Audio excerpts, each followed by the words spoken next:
As a construction industry contractor, it's important for you and all employees on the job site to work and act safely. In fact, it's a responsibility.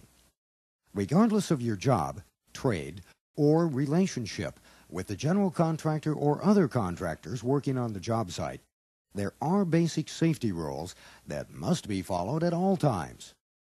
Each company or contractor has the responsibility to make sure all employees follow safety and health rules and any specific or special rules on the job site.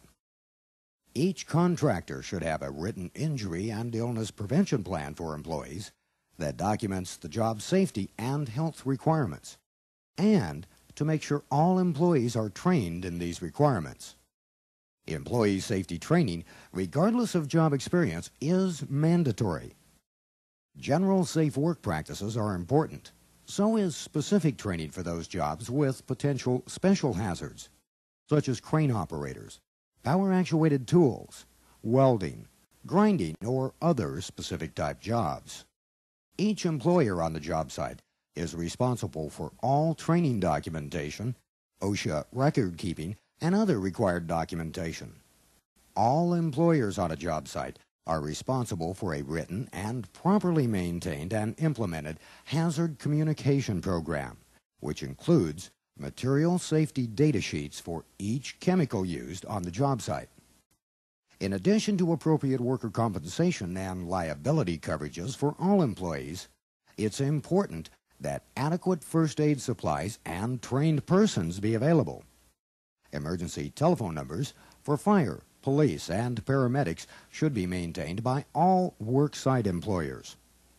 There are additional requirements, but the most important thing to remember is each employee must be properly trained for the job they are performing. Each company must have the proper safety programs and documentation required by OSHA, the general contractor, and other state or local governing bodies.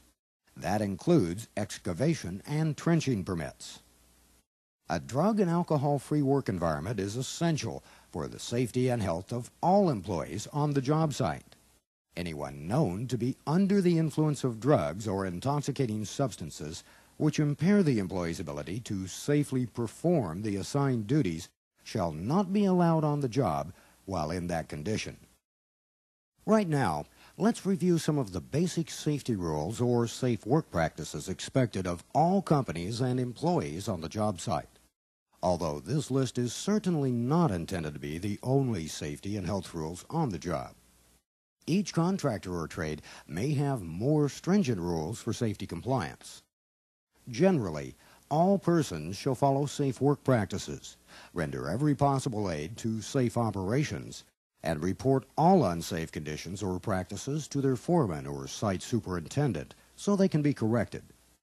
Foremen or supervisors shall insist on employees observing and obeying every applicable company, state, or federal regulation and order as necessary to the safe conduct of the work, and shall take such action as necessary to obtain compliance. All employees shall be provided frequent accident prevention training, at least every 10 working days. Horseplay, scuffling, and other acts which tend to have an adverse influence on the safety or well-being of employees shall be prohibited. Work shall be well planned and supervised to prevent injuries in the handling of materials and in working with equipment. Anyone working with any type of equipment must be properly trained in the safe use of that equipment. No one should knowingly be permitted or required to work while the employee's ability or alertness is so impaired by fatigue, illness, or other causes that they might have unnecessarily exposed that employee or others to injury.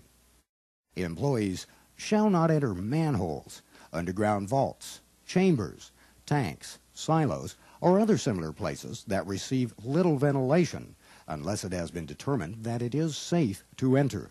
And anyone entering confined spaces must be properly trained and comply with confined space entry rules before entry. When any trenching or shoring operations are in effect, no one shall enter any trench unless it is properly supervised by a competent person, to ensure all trenching and shoring operations are done in the proper manner, and that no one shall enter a trench unless it is properly shored or sloped, according to appropriate OSHA regulations. Work shall be arranged so employees are able to face a ladder and use both hands while climbing. Straight ladders must have at least 36 inches of the ladder extending beyond the landing to assist employees in safely getting on or off the landing. Only ladders that meet OSHA specifications may be used. Any damaged scaffolds, false work, or other supporting structures shall be immediately reported to the foreman or superintendent and repaired or replaced before use.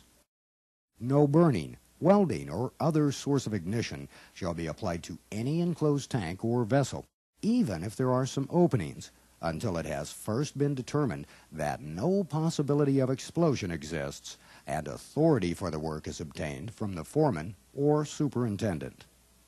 Only appropriate tools for each job will be used. All tools and equipment shall be maintained in good condition.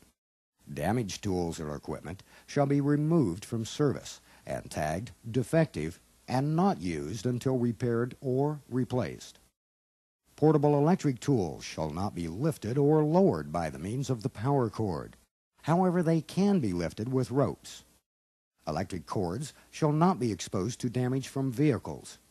Workers shall not handle or tamper with any electrical equipment, machinery, air or water lines in a manner not within the scope of their duties, unless they have received proper training and instructions from their foreman.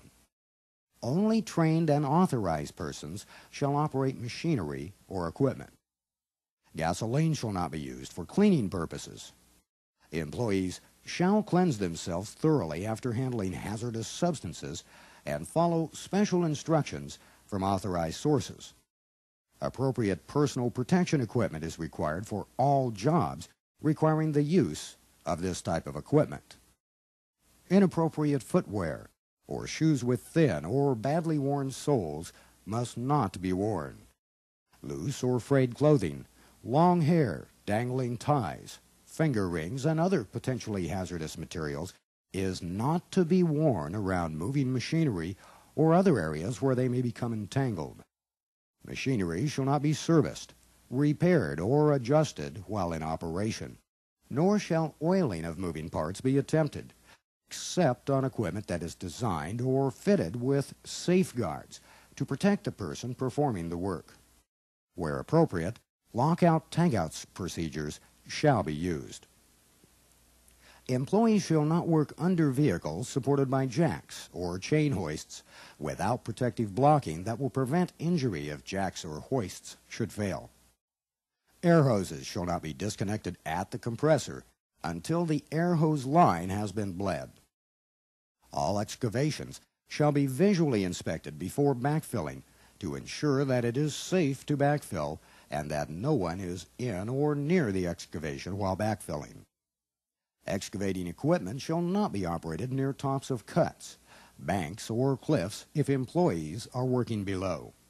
Tractors, bulldozers, scrapers, and carryalls shall not operate where there's a possibility of overturning in dangerous areas, like edges of deep fills, cut banks, and steep slopes. As you can see, these are simple and basic safety rules. We did not list all potential hazards or requirements in this program. It's up to each contractor and employer to know and understand safety and health requirements for the worksite. A safe attitude among all employees on the job site is extremely critical. If everyone is properly trained and performs their jobs in a safe and healthful manner, injuries and illnesses can be prevented. Employees should be instructed to report all injuries when they occur, so proper medical treatment can be provided if necessary, and all incidents can be properly investigated. In the construction industry, each contractor and each employee is responsible for job safety and health. Proper safe work practices and performing the job safely is what it's all about. Think about the job, think about safety, and if you have any questions about your responsibility, ask questions. because safety and health on the job is just too important to be left unanswered. Thank you.